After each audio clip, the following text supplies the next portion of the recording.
주식하는 체스의 주린이 학교. 네, 안녕하세요. 체스입니다. 2월 6일 국내 증시 어떤 식으로 흘러갔고 또 오늘 리딩에서 어떤 얘기들을 다뤘는지 좀 간단하게 정리를 해보죠. 자, 국내 코스피 지수는 마이너스 1.7%, 코스닥은 마이너스 0.71%, 양지수 다 하락 마감했습니다. 금요일날 미증시가 하락하면서 오늘 국내 증시가 따라서 하락을 한 건데 일전에는 나스닥이 빠져도 국내 증시가 막 올라가기도 하고 그랬잖아요. 그럴 때는 제가 계속 말을 했지만 나스닥 같은 경우가 딱히 하락할 이유가 없이 하락했기 때문에 국내 증시는 반등을 했다던가 버티는 모습을 보여줬던 거였는데 금요일 미증시가 하락한 거에는 하락의 이유가 있었습니다. 그러니 당연히 국내 증시도 나스닥을 따라갈 수밖에 없었던 거죠. 자, 금요일은 연준이 중요하게 생각하는 고용지표가 발표됐었습니다. 실업률이 54년 만에 최저치를 기록했다. 취업자 수가 대폭 증가했다. 이런 뉴스 보셨을 거예요. 자, 단순하게 생각하면 이거 경제 좋다는 거 아니야? 이거 취업 잘 되고 실업률 낮다라고 하면 경제가 튼튼하다는 의미인데 왜 떨어졌지? 이렇게 생각하시는 분들도 계실 텐데, 자, 이건 일자리를 구하는 사람보다 일할 사람을 구하는 기업이 많다라고 해석할 수 있습니다. 일할 사람은 10명밖에 없는데 일할 사람 구하는 기업은 20명을 구하고 있는 거예요. 그럼 당연히 사람들은 임금을 더 주는 곳으로 사람들은 일하러 가겠죠. 따라서 고용시장이 좋다라는 말은 임금 상승 가능성이 높다라고도 해석할 수 있습니다. 파월 의장이 예전부터 계속 말을 했던 게 고용에 대한 부분이었어요. 이번에도 서비스 물가에 대해서 말을 했고요. 서비스 물가의 핵심은 임금입니다. 당연히 고용 지표가 잘 나왔으니 임금이 더 올라가겠구나. 그러면 서비스 물가도 따라서 올라갈 수 있겠네. 서비스 물가가 따라서 올라가면 연준이 금리 동결을 3월 달에 안 하겠네. 이제 이런 식으로 실망이 연결된 거죠. 그러면서 나스닥은 하락했고 이런 타당한 이유가 있었기 때문에 이 하락이 국내 증시까지 연결이 됐다라고 생각하시면 됩니다. 자, 나스닥 같은 경우도 따지고 보면 60일선 딱 찍고 밀렸습니다. 주봉상 나스닥 같은 경우는 우하향 추세선 상단을 돌파한 상태죠. 자, 과거처럼 다시 우하향하거나 이럴 가능성은 굉장히 낮아요. 추세는 전환됐다라고 보여지긴 하지만 제가 계속 말했지만 우하향 추세가 끝났다 그래서 바로 우상향이 시작되는 가능성보다는 우하향 이후 횡보, 박스권을 긋고 우상향으로 연결될 가능성이 높다라고 했죠. 자, 보시면 이런 식으로 우하향 추세선 상단을 돌파했고 60일선에서 밀렸어요. 그러면 나스닥은 여기서부터 241선 어떻게 보면 한 7, 800선부터 12,300선까지 박스권을 그으면서 움직일 가능성이 높다라는 겁니다. 다음 인플레이션 지표가 2월 중순에 나오기 때문에 그때까지는 이슈 공백이 생겨요. 그래서 금요일날 고용 지표가 좀 상당히 중요했던 겁니다. 이게 시장 기대보다 나쁘게 나왔다라고 하면은 이거 소비자 물가지수, 생산자 물가지수까지만 잘 나오면 3월달 FOMC 회의에서 이거 금리 동결될 수도 있겠다. 그때만 올리고 끝날 수 있겠다. 이런 기대감이 생겼을 텐데 고용 지표가 생각보다 잘 나오면서 이거 소비자 생산자 물가지수까지 한번 봐야겠네. 이런 불안감이 생긴 겁니다. 따라서 지금 이슈 공백기인 이 시점에서는 사실 기업들의 실적, 개별 종목 강세장일 수밖에 없을 것 같아요. 그러면 만약에 이 시장이 박스권으로 진행된다라고 하면 어쨌든 60일선 맞고 밀릴 거 아니에요. 국내 증시도 마찬가지로. 그랬을 때 어떤 이유 때문에 시장이 하락할 수 있을까? 이런 거에 대해서 금요일 날도 간단하게 짚어드렸고 지난주 내내 영상에서 가장 강조를 많이 했던 게 히토르 관련이었습니다. 시장이 약간 뒤숭숭한 미중 갈등 분위기가 조성되면서 시장이 빠질 수도 있다라고 말씀을 드리면서 이제 유니온 머티리얼즈 이거를 계속 강조했던 건 다들 기억하실 거예요. 자, 목표가 같은 경우는 여러분들한테 2,800원을 잡아드렸었는데 자, 오늘 시초부터 2,900원으로 시작했단 말이죠. 자, 거의 9% 가까이 갭상승을 보여줬던 만큼 제가 여러분들한테 2,500원부터 말했으니까 사실 한 10%에서 한 14% 정도의 수익률로 마무리하셨을 것 같습니다. 오늘 아래 갭자리를 메꿨다라고 하면 이 상승 추세를 더 이어갔을 것 같긴 한데 아래 갭자리를 메꾸지는 못했어요. 하지만 미중 갈등 이슈는 여전히 존재합니다. 오늘 주봉갭이기 때문에 아마 다시 잡는다라고 하면은 최소한 2,700한 2, 30원부터 여기서부터 60일선 부근부터 재매수는 가능하다라고 보고 있어요. 히토르 관련 이슈는 아마 3월달 혹은 그 이상까지도 계속 시장 이슈로 움직일 수 있을 것 같습니다. 오늘 일단 거래량 터진 것만 해도 굉장히 긍정적이라고 할 수 있겠죠. 자, 오늘 또 장전 브리핑에 여러분들한테 잡아드렸던 거 한국정보통신 요런 것들 애플페이에 관련된 종목들도 오늘 시초에 추가적인 상승폭이 나올 수 있을 거다라고 제가 8시에 장전 브리핑으로 남겨드렸었는데 뭐 말씀드렸던 것처럼 뭐 시초에 5% 시작하더니 16%까지 올라갔죠. 하지만 제가 코멘트를 달길 애플페이 관련주라던가 STO, 증권형 토큰 이런 관련주들 같은 경우는 지금 시장에서 막 계속 우상향할 가능성보다는 순간적으로 치고 윗꼬리 뺄 가능성이 굉장히 높다라고 말씀을 드렸잖아요. 오늘도 그런 모습을 보여줬습니다. 지속적 이슈라기보다는 단발성 이슈라고 체크를 하셔야 되고요. 하이 리턴 대신 하이 리스크라는 것만 꼭 기억하시고 뭐 관심 있는 분들 매매하셔도 근데 별로 지금은 매매를 권하고 싶지는 않네요. 특히 애플페이 관련주들 같은 경우는 오늘 제가 장초반 추가 상승이 나올 수 있긴 한데 윗골이 단다라고 했던 게 이 이슈가 이어지려면 뭐랄까 좀 그래요. 뭔가 이렇게 시장이 조정 줄 때 올라가려면 시장 하락에 좀 수혜를 받거나 뭐 요런 종목군이어야 되는데 사실 FP는 정말 개별 섹터의 호재라고 봐야 되는 거라 시장이 하락할 때 막 수혜를 보는 그런 섹터라고 볼 수는 없거든요. 그래서 막 오늘 어쨌든 지금 최근에 거래량은 터졌으니까 계속 이 투심으로 막 오르락 내리락 보여주긴 할 텐데 실시간 대응이 잘 안 되시는 분들 같은 경우는 이쪽 섹터는 그냥 넘기시는 게 나을 것 같습니다. 자, 오늘 또 많이 빠졌던 종목은 안철수 관련주들이 좀 낙폭을 보여줬어요. 써니전자, 안랩, 뭐 까뮤엔씨, 오픈베이스 낙폭을 보여줬는데 뭐 뉴스 보신 분들은 아실 겁니다. 뭐 정치 얘기는 하지 않을게요. 자, 그런데 오늘 개파락을 보여줬단 말이에요.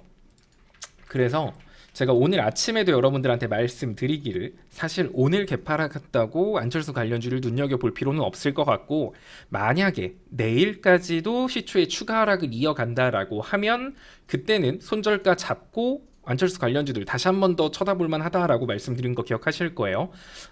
아마 지금 시간에서 조금 빠지고 있는 것 같은데 만약에 내일 시초까지 하락세를 이어간다라고 하면 안철수 관련주들도 단기 반등 노리고 다시 한 번 더 볼 수 있을 것 같습니다. 써니전자 같은 경우는 일전에 한 8% 먹고 나왔는데 막 더 갔잖아요. 막 20% 올라왔고 막 배가 아팠는데 뭐 다시 한 번 더 놀러 갈 수도 있을 것 같아요. 일단 관심 종목에 한번 넣어두시면 좋겠습니다. 자, 지금 2480 코스피 같은 경우 2480선 위로 올라가기 위해서는 이렇게 어설픈 섹터들이 돌면 안 돼요. 뭐 증권형 토큰이 올라가고 애플페이 오르락 내리락 요렇게 해서는 사실 241 이 강한 저항 구간을 돌파하기가 힘듭니다. 이 자리를 뚫기 위해서는 제가 여러분들한테 반도체 혹은 2차전지 관련주들 얘네들의 힘으로 여기를 뚫고 올라가야 된다라고 말씀을 드렸잖아요. 오늘 장초반까지만 해도 반도체는 빠졌지만 2차전지가 좀 버티는 모습을 보여줘서 241선을 계속 건드리기는 했는데 뭐 장 막판까지 그 상승세가 이어지진 못한 모습이죠. 자, 2차전지 관련주로 해서는 좀 여러 종목이 있는데 뭐 유명한 종목 말고 우리는 좀 오른 종목 말고 좀 빌빌거리는 종목 좋아하니까 올라간 종목 그 꽁무니 따라잡아가지고 몇 프로 먹는 것보다는 앞으로 오를 종목을 보시는 게 좋다라고 했죠. 캠트로스 같은 경우도 2차전지 관련주입니다. 현재 61선 밟고 올라섰어요.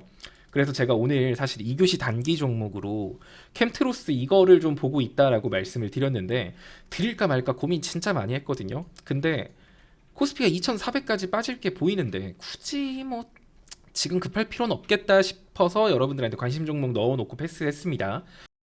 더 많은 내용이 궁금하신 분은 검색창에 체스 주식 학교를 입력해보세요. 홈페이지의 어플, 유튜브 채널에서 체스의 각종 교육 자료와 내용을 확인하실 수 있습니다. 어플 알림도 온다고. 자, 캠트로스 같은 경우도 일단 최근에 저점에서 거래량이 좀 실렸습니다. 윗골이 뺐어요. 윗골이 뺐다라는 건 악성 매물대를 어느 정도 소화하는 모습을 보여줬다라고도 볼 수 있다라고 했죠. 자, 저점에서 터지는 거래량과 윗골이는 부정적으로 볼 게 아니에요. 악성 매물대를 소화하고 있다라고도 볼 수 있으니까. 과거 캠트로스는 뒤에 받쳐주고 있는 거래량도 충분합니다. 자, 그 상태로 거래량 없이 낙폭을 보여주고 횡보하고 또 빠졌죠. 그리고 최근에 거래량 터지고 60일선 밟고 올라섰어요. 자, 분봉 차트를 보면은 60분봉에서 481선 볼리저 밴드 상단 강력한 저항 두 개를 오늘 뚫지는 못한 모습이지만 아래로도 사실 7,400원 이하로 떨어질 가능성은 그리 높지 않기 때문에 현 구간에서 눈여겨보셔도 될 것 같습니다. 현재 240분봉에서는 481선 좀 위에 있죠. 그렇다는 소리는 얘는 자, 보면 한 8,230원, 8,220원 정도 위로 한 2시간 내지 한 5시 5시간은 너무 또 차이가 크다. 2시간 내지 한 3시간 정도만 버텨준다라고 하면은 한 8,700원이나 8,650원 뭐 요 정도 선으로 한 추가적으로 한 4, 5% 정도 추가 상승폭 나올 수 있는 자리라고 보여지거든요. 일봉 차트도 어느 정도 만들어 놨고 바닥도 어느 정도 다진 종목이기 때문에 눈여겨보시면 좋을 것 같습니다. 자, 그리고 빅텍. 자, 이것도 이제 조만간 한번 움직임 보여줄 것 같다라고 하고 제가 지난주 목요일날 2교시 종목으로 소개를 해드렸어요. 장이 빠졌지만 오늘도 양호한 흐름을 보여줬죠. 일단 5,800원이 해당 종목의 강력한 저항 구간이에요 라고 말씀드렸고 오늘 역시나 5,800원에서 밀리는 모습을 보여줬습니다. 이 자리를 밟고 오늘 위에서 끝났다라고 하면 이제 만약에 내일이나 내일 모레까지 조정이 이어진다라고 하면 빅텍이 좀 좋은 모습을 보여줬을 것 같은데 오늘 일단 5,800원 위로 끝나지는 못했어요. 그렇기 때문에 얘는 다시 한 번 더 5,600원 정도 선까지는 흔들어줄 수 있겠구나라는 걸 미리 좀 염두하시고 접근하시면 될 것 같고요. 뭐 지금 그때 제가 말했던 가격이 5,600 몇십 원이었잖아요. 딱 그 가격까지는 조정이 다시 올 수도 있다라는 거예요. 그래서 매수를 지금이라도 희망한다 하시는 분들 같은 경우는 뭐 지금 한 번에 잡기보다는 두 가지 방법이 있겠죠. 지금부터 5,600원까지 나눠서 잡거나 아니면 얘가 5,800원 위로 올라가는 걸 1, 2거래일 정도 확인하고 잡던가 하시면 한 기대 수익률 그 가격 대비 한 3에서 6% 정도는 추가적으로 나올 수 있다라고 보여집니다. 자, 오늘 그러면 이제 리딩에서 어떤 얘기를 다뤘는지 좀 말씀을 드리면 앞부분에서 다 했네요. 자, 오늘 4교시 교육에서 다뤘던 내용을 보면 자, 오늘 체험반 같은 경우는 여러분들한테 일목균형표에 대해서 말씀해 드렸습니다. 일목균형표 같은 경우는 뭐 요런 거죠.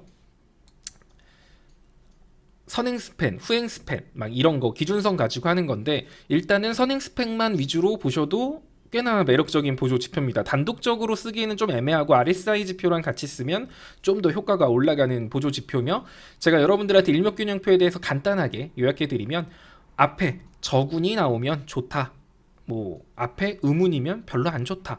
그리고 보통 변곡점에서 움직임들이 폭락 혹은 급등이 많이 나온다. 뭐 이런 얘기들이었잖아요. 빅텍만 놓고 보더라도 이제 곧 있으면 앞쪽에 양운이 형성됩니다. 따라서 해당 종목 같은 경우도 한 요 정도 선에서 횡보할 가능성은 존재하지만 여기 보이는 그 시점이 한 3월 초 되겠네요. 3월 초 전에 한번 이렇게 상승폭 나와줄 가능성이 높으니까 뭐 이렇게 일목균형표를 통한 매매도 괜찮아요. 그러니까 오늘 교육 꼭 정독하시고 한번 여러분들 차트에도 적용시켜 보시고 차트 한번 쭉 돌려보시면 꽤나 재밌으실 겁니다. 자, 그리고 가죽방 같은 경우는 여러분들 이제 곧 3월달 감사보고서 시즌이 다가오죠. 감사보고서 시즌 때는 보통 관리 종목, 거래정지 종목 이런 것들이 막 우르르 쏟아집니다. 자, 내 종목이 그런 종목이 안 될 거라는 보장이 없죠. 또 3월 전에는 꼭 위험한 종목들이 막 미친 듯이 급등하는 모습을 많이 보여줘요. 이제 어떻게 보면 죽기 전에 마지막 발악하는 그런 종목들이 많이 나온단 말이죠.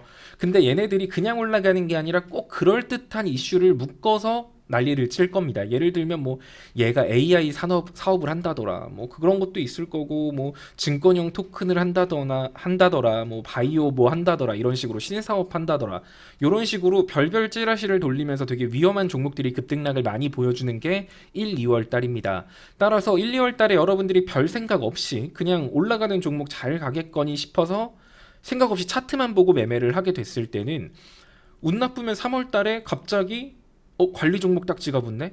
혹은 유상증자를 한다네? 뭐 3월달 지나서 감자를 한다네? 거래 정지가 된다네? 이런 식으로 돌발적인 재무 악재를 맞을 수도 있기 때문에 1, 2월달 같은 경우는 차트 뭐 이슈 물론 중요하지만 그것보다 더 먼저 체크할 건 재무입니다. 이거 어떤 부분을 좀 중점적으로 체크할지 이런 부분에 대해서도 다 교육을 해드렸어요. 주식은 사실 수익을 쌓아가는 거잖아요. 수익을 쌓기 위해서는 일단 내 돈을 지키는 법을 알아야 돼요. 돈을 버는 방법을 먼저 알기 전에 지키는 방법을 알아야 된다라는 거죠. 여러분들이 뭐 백날 100번 수익을 봤어요. 막 3%씩, 뭐 2%씩, 막 1%씩 막 스캘핑하고 막 초단타 치면서 야금야금 수익을 쌓아봐야 한 번 제대로 물리면 앞전에 쌓은 걸 곱절로 뱉습니다. 그래서 이런 것들이 주식에서 제일 위험한 요소니까 이런 거 오늘 교육해 준 거 가족방에 계신 분들은 꼭 한번 정독하셨으면 좋겠네요. 일단 코스피는 네, 계속 말하지만 2400선까지 조정은 당연하다라고 말씀을 드렸어요. 오늘 2440선 부근까지 빠졌는데 2400선까지 하락은 너무나도 당연한 거고요. 상황에 따라서는 제가 말씀드렸지만 2300선까지도 빠질 수 있다라고 했어요. 누누이 2480 부근에선 현금 비중을 만들라라고 말씀을 드렸던 만큼 신규 매수 혹은 추가 매수 하겠다 하시는 분들은 이때 만들었던 현금 어중간하게 지금 쓰지 마시고 2400선까지 기다렸다가 사용을 해야겠다라고 생각하시면 돼요. 만약에 그냥 올라갈 수도 있잖아요. 사실 그냥 올라가면 더 좋아요. 이런 조정 없이. 그냥 올라간다라고 하더라도 최소한 241선 위에서 한 1, 2, 3거래일 정도 움직이는 거 확인하고 다시 재매수한다던가 이런 식으로 대응하시면 좋을 것 같습니다. 박스권 매매 계속 말씀드리고 있지만 잘 대응하면 정말 기회거든요. 근데 정말 아무 생각 없이 그냥 올라가니까 사고 떨어지니까 뭐 손절하고 막 요렇게 그냥 별 기준 없이 매매를 하다 보면은 박스권 안에서 손실이 엄청 커질 수 있어요. 차라리 아무것도 안 하니만 못할 수도 있거든요. 근데 아무것도 안 하면 박스권은 손실이 계속 커져요. 그런 게 주식이다 보니까 이번 박스권 시장을 기회로 삼아서 여러분들 좀 어느 정도 준비를 해놔야 나중에 진짜 상승장이 본격적인 상승장이 찾아온다라고 해도 여러분들이 안정적으로 현금을 회전하면서 수익을 쌓을 수 있을 겁니다. 자, 다들 오늘 하루도 본업에서 고생 많으셨고요. 오늘 수익 보신 분들 다들 축하드립니다. 내일 뵙도록 하겠습니다. 실시간 리딩을 경험하고 싶다면 홈페이지 어플 상단의 체험방 입장 배너를 클릭하고 카카오톡 오픈 채팅방에 입장해보세요. 입장 후 인사와 함께 입장 경로 말씀 부탁드립니다. 주식하는 체스의 주린이 학교.